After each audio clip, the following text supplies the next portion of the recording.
الرحيم، والصلاة والسلام على أشرف المرسلين سيدنا محمد النبي الأمي الكريم. أهلا بحضراتكم ولقاء جديد. في هذا اللقاء أو في هذه الدقائق حديث عن ما هي مبادرة طبيب الغلابة. طبعا كثير من الأحباب اللي اتصل بيا واللي شرفني في الصيدلية وعايز يعرف يعني إيه مبادرة طبيب الغلابة. بكل اختصار عشان ما اطولش عليكم، ويا ريت الفيديو ده يتم مشاركته في اكتر من جروب وفي اكتر من الصفحات بتاعت ابو تشت وفرشوط وناجي حمادي وقراه. ليه؟ لان مبادرة طبيب الغلابة لو هنشرحها، اول حاجة الفئة المستهدفة منها الاهالي المناطق دي. تمام؟ طيب، المبادرة هيتم تقديم الخدمات الطبية المتميزة بأسعار مخفضة. تمام؟ ولكن هيكون الموضوع حصر أسماء الناس اللي هتستفيد من هذا الموضوع عشان يتم تنسيقهم ويكون في ناس بتشتغل عليهم. يعني لازم نكون عارفين القدرة الاستيعابية بتاعت كل حد من مقدمي الخدمات الطبية. يعني أنا عندي طبيب، عندي معمل، عندي فحص طبي، عندي كشف، عندي أشعة، عندي تحاليل. عايز كل هذا الكلام في أكتر من مكان. تمام؟ هيقدم للناس دول أو للفئة دي. فأنا عشان الخدمة الطبية تتقدم صح والخدمة تصل للي هو عاوزها أو محتاجها أو مفيش طريق آخر ليه، يعني أنا عايز أحصر هذا الشغل على الناس اللي هي ملهاش مثلا تأمين صحي، ملهاش تأمين خاص، أو حتى لو هو شغال في شركات خاصة وليه تأمين طبي. يعني هيكون عندي فقط اللي هو محتاج هذه الخدمة الطبية. تمام؟ لازم يتم توزيع الأعداد دي على أكثر من مقدم خدمة طبية. يعني ما ينفعش أبقى أنا شغال على معمل واحد، ما ينفعش أنا أبقى شغال على دكتور واحد.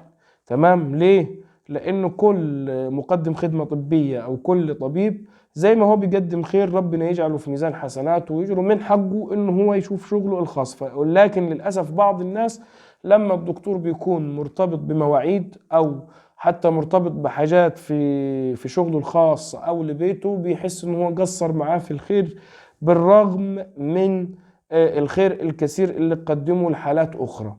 او لو شاف الدكتور مثلا زعلان بسبب شيء معين هيقول لك لا ده انا الدكتور قصر معايا عشان مثلا انا جايب بكشف مش عارف مجاني او بكشف بنصف اجر. لا، لازم حد يكون من مقدمي الخدمة الطبية وشغال في المجال الطبي يكون مشرف أو منسق على هذه الخدمات عشان يتم توصيفها بشكل صح، شوف إيه الأخطاء والموضوع يستمر. الموضوع مش بس مجرد إن أنا الدكتور فلان وأقعد أبعت له في الحالات وأثقل عليه مثلا على المعمل في تحاليل كثيرة. لا، في حالات بتستحق مثلا إن احنا ممكن نعمل لها خصم.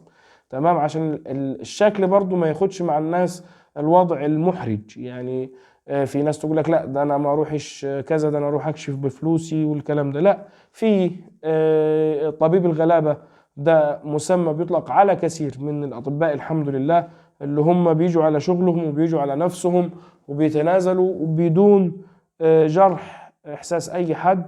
بالعكس بيتم احيانا تقديم الخدمة الطبية يعني بتأكيد اكتر وبضمير اكتر في هذه الحالات عشان ما حدش يحس هذا الاحساس، خاصة في بلادنا في الصعيد.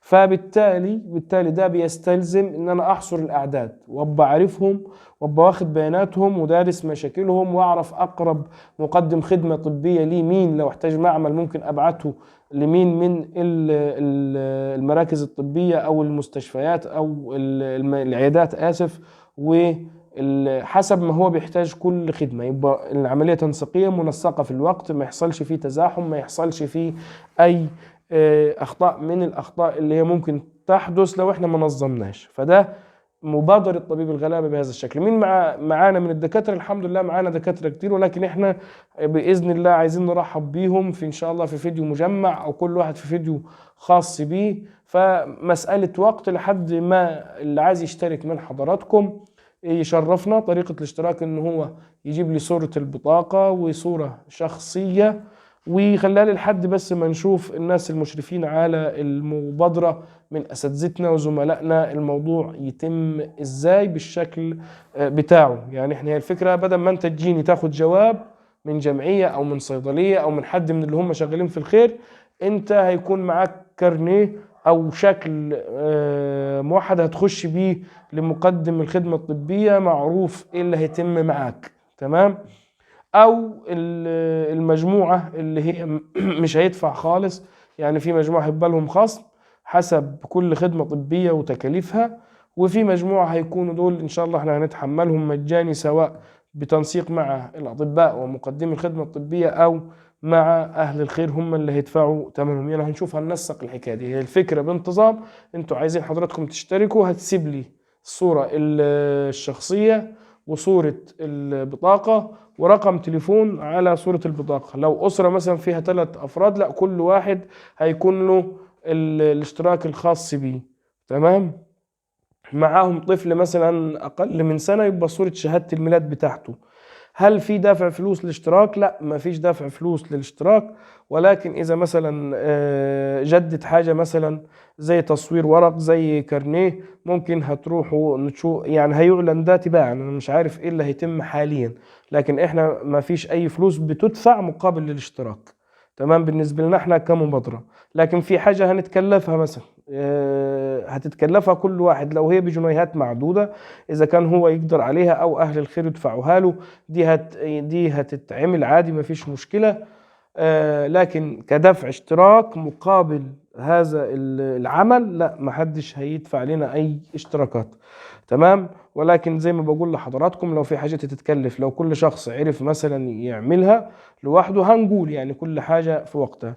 هتستفيد ايه؟ هيبقى في مجموعة من أمهر وأكثر الأطباء تميزا ومقدمي الخدمة الطبية بجميع تخصصاتهم مشتركين إن شاء الله في المبادرة، وحاليا بالفعل بيستقبلوا حالات.